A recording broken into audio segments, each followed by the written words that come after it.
I haven't seen this level of reaction in a long time when it comes to an article that you guys want me to cover. But as you know, we recap the Real Housewives of Potomac every single week. And this new season, I feel like the energy behind Potomac is very different. A lot of you have consistently said on multiple social media platforms that the show is too triggering. You stop watching, you only watch our recaps. Unfortunately, I still have to watch it and recap it for you. But I understood more than ever in the last couple of seasons that Potomac isn't what it started out to be. There have been a lot of triggering things over the years that have really stood out in this particular franchise in comparison to other cities. There have been accusations of colorism, accusations of mean girls, abuse, physical abuse. A lot of things have come out from Potomac. People have blamed the other ladies, and people have blamed Eric Fuller, production, and a variety of other things. Well, Essence decided to do an article to talk a little bit more about what is going on over at the Real Housewives of Potomac. And more specifically, what is currently happening during the season when it comes to Dr. Wendy Asefo versus Nneka Ihim. So as always, I will be citing my sources in the description for those that may have not even heard about this Essence article. So Essence writes this as their title. They said, "Breaking the Fourth Wall, Real Housewives of Potomac. Though the inclusion of Nneka might be seen as a positive step towards representation of darker-skinned black women on screen, the conflict between Ihim and Asefo highlights a more profound issue." So this article, as always, you would love to highlight writers. Shelby Stewart wrote this, and it was recently updated on January 12th of 2024. So she writes this, buckle up, grab a snack for those that might be listening to this or watching this. This is a podcast exclusive, and of course, we will be uploading the visual version of this on the Kempire Radio YouTube channel. So be sure to follow us there if you haven't already.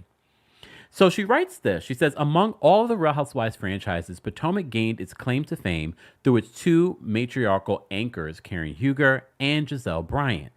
While like many of its counterparts, Potomac is recognized for depicting the lifestyles and interpersonal dynamics of women. RHOP has become somewhat lackluster in offering a compelling glimpse into the lives of the ladies of Potomac, Maryland. However, beneath the surface lies a deeper issue. Now, with its 8th season, the show has mostly stayed with the same cast, with a scattering of replacements and additions, with Monique Samuels joining in season 2, Candice Dillard-Bassett, who joined in season 3, Dr. Wendy Asefo in season 5, and Mia Thornton in season 6. Outside of some of the newly minted friends and housewives, the show's anchors have mostly remained the same. Huger, Bryant, Robin Dixon, Sharice Jackson Jordan, now a friend of the show, Ashley Darby, and Katie Roast, who was fired after season 1 and brought back for season 4. The franchise has been on a sharp decline for some time now, mostly due to the uninspiring storylines of most of its cast. Damn. Let me know why it's so old. Coupled with a pervasive hazing combined with an undercurrent of colorism and blatant unfairness has made the show increasingly harder to watch. Potomac has a history of using a bait and switch tactic, deliberately provoking and isolating women within the group, only to subsequently label these women as, quote, aggressive. It first reared its head in season 5 when the Green-Eyed Bandits, Brian and Dixon, led a crusade against Monique Samuels, who physically attacked Dillard-Bassett and drummed up rumors about Samuels and her family. Though Samuels left the show following season 5, her resounding words have seemed to foreshadow the direction of the franchise's future. Following Thornton's assault on Asefo in season 7, where Mia splashed a martini in Wendy's face, Samuels came forward with commentary about her former castmates, saying, "One thing Wendy should understand is that it's not about her actions or lack thereof. She could have sat there quietly and they still would have found a reason to ice her out. The same ladies who told me words or even antagonizing someone is not grounds for getting physical or defending a person who got physical over Peter Thomas?" Laughing out loud, just wow. The glaring issue in Potomac, she writes, is seemingly that goalpost always moves depending on who you're talking to. Literally, Candace says this in frustration. I felt Candace's frustration more than ever in that moment. You could tell that energy she was giving was beyond what we were watching. It's what she has been experiencing on the show. Although not innocent, I get it. But in that moment, I was like, ooh, I felt that. So they said during season 5, the women largely condemned Monique for attacking Candace. During the season 7 reunion, when the altercation between Wendy and Mia was addressed, it was radio silence among the women, with the exception of Ashley, Karen, and Candace. This consensus was largely attributed to the evident animosity towards Wendy. Brian openly stated, "I don't like her," in reference to Wendy. The ousting has become a pattern, and it's orchestrated by the GEB, the Green Eyed Bandits, who have maneuvered through much of the show's past seasons without having to reveal much in their own personal lives, and pivoting the focus on the other women and stirring up drama. And this is part of the reason why people are frustrated with Robin putting her story, the cheating situation with Juan behind a paywall. She has really played it down like, well, it wasn't happening at the time. Literally, what Shelby is saying in this article is that you have drummed up all of this for everyone else. Everyone else is held at a different standard. But when your reality is happening, you guys have hidden that. You do not share your real life. These attacks appear to be grounded in projection. Women who enjoy the support of loving husbands, successful careers, and supportive families seem to evoke envy from those who do not have the same privileges. Let's face the facts. Giselle is a divorcee from a high-profile ex-pastor, Jamal Bryant. Robin is grappling with both financial and marital challenges with her now remarried husband, Juan Dixon. Ashley is navigating a purported divorce, and Mia, in recent news, has been seen with a new man, not her husband, G. It seems like a calculated strategy to marginalize women who exude positivity and possess the qualities others covet. For those who may harbor entitlement due to being fair-skinned, witnessing darker-skinned women thriving in every aspect of life can be triggering. Nevertheless, in an apparent response to the accusations of colorism and everyone choosing sides after Thornton assaulted Wendy, the producers of Potomac made a seemingly concerted effort to introduce a new cast member, Nneka Ihem, who shares Nigerian heritage with Osefo.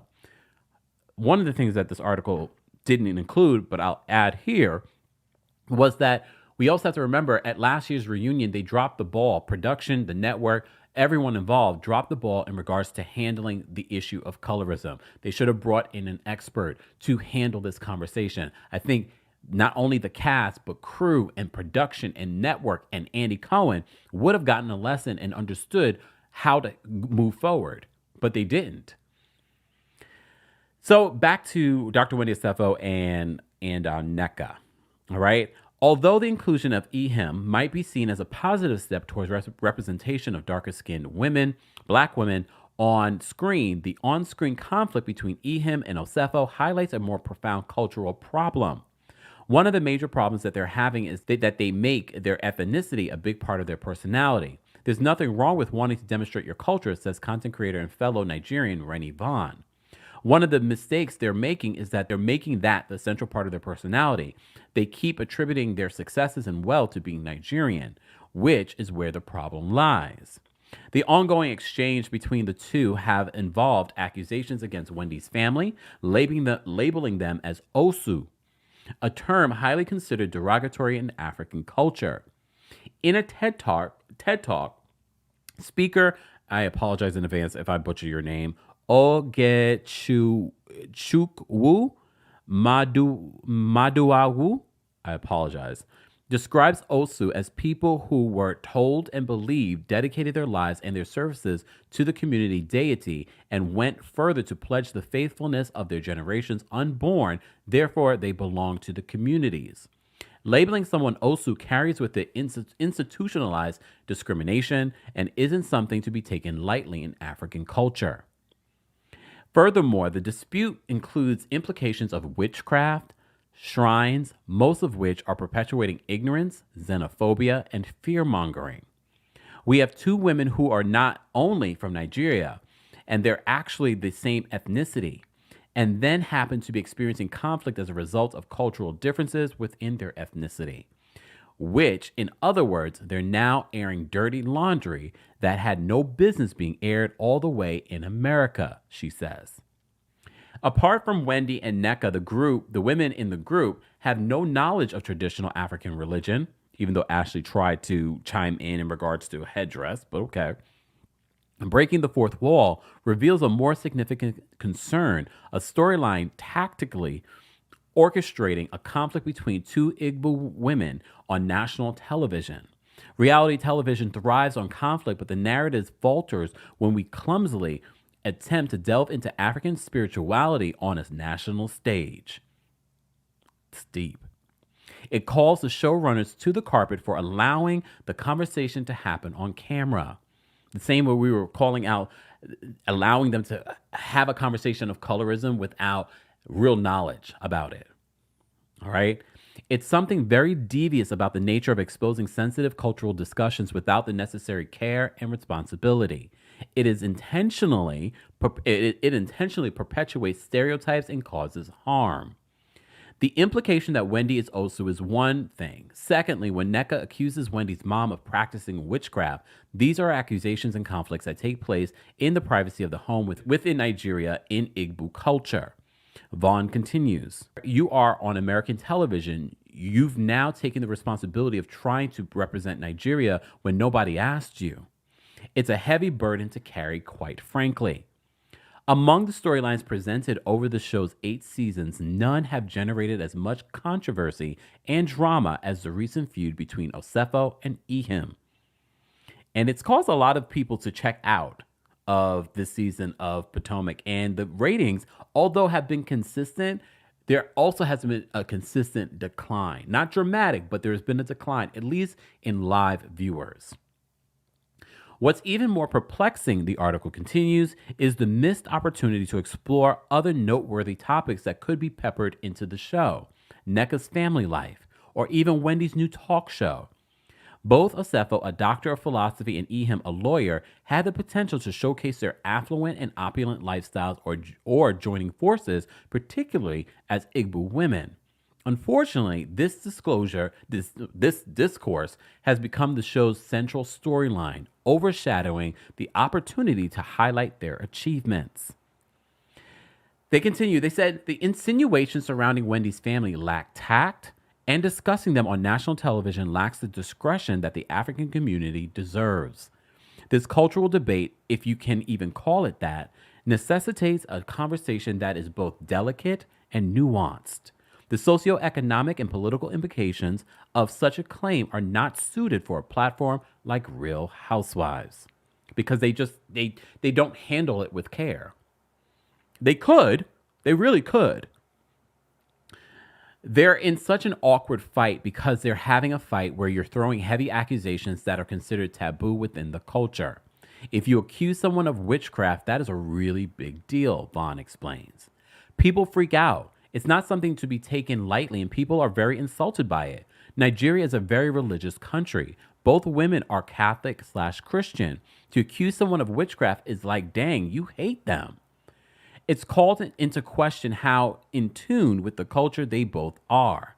For that to be the storyline for a show about lighthearted drama where they normally argue about having 4 homes or your living room doesn't look good or who got Botox, then to speak about witchcraft and being from a caste system that is just irresponsible and they should know better. But they don't. Look how they treated colorism. I'm not surprised by this.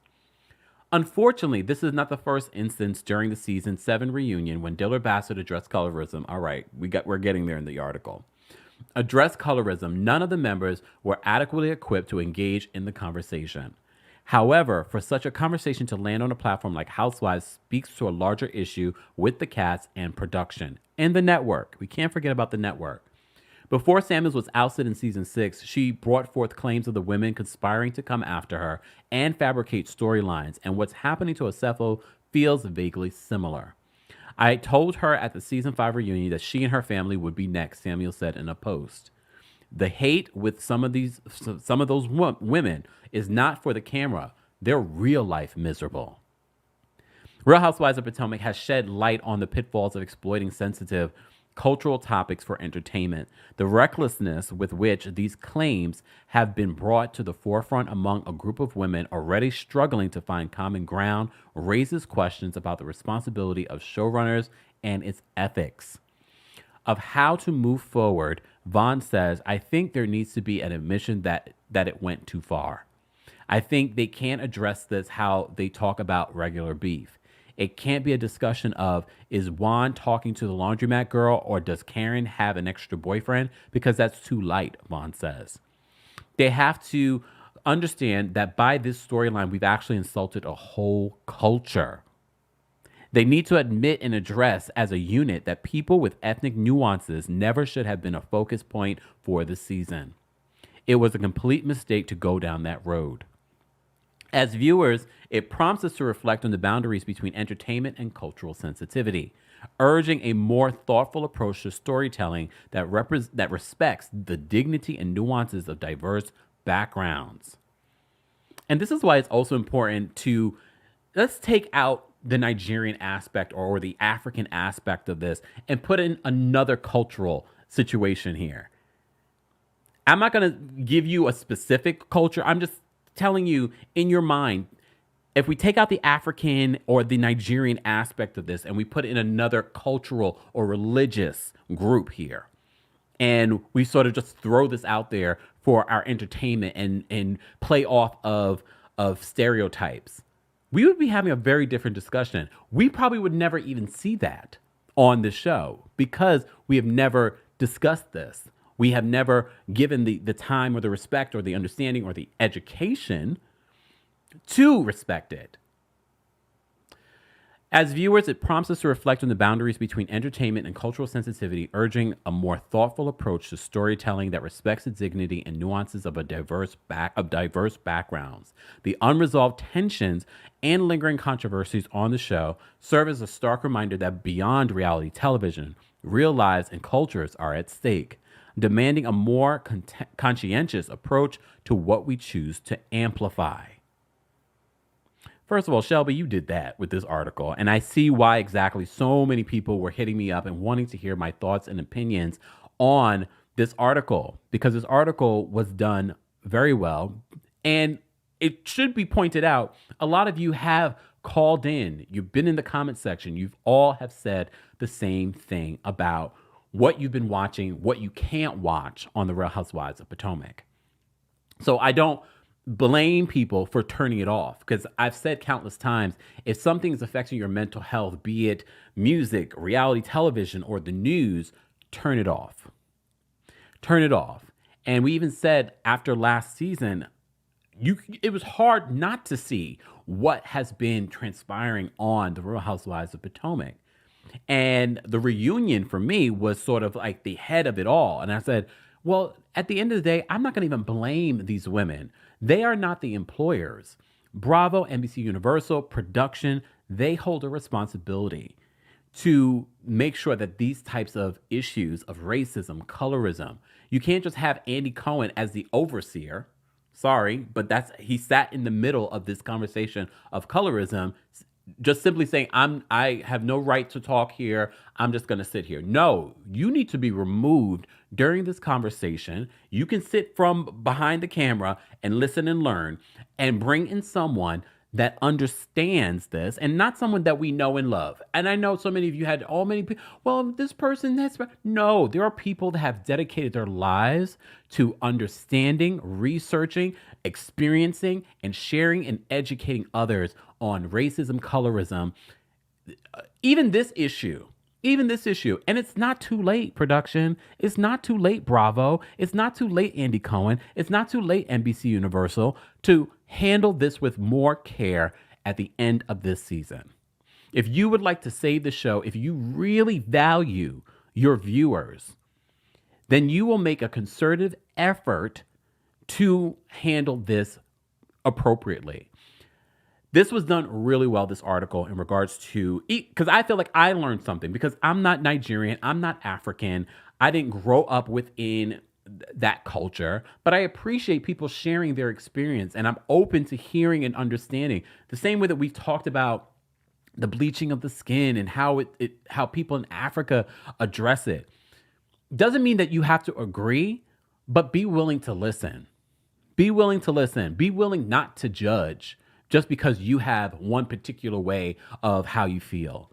And as I read and talk about this on Dr. Martin Luther King Jr.'s birthday celebration here in the United States, it's a reminder of his passion in life. It wasn't just about peaceful resistance. It was about understanding, coming from a place of not just tolerance, but love and understanding and being open.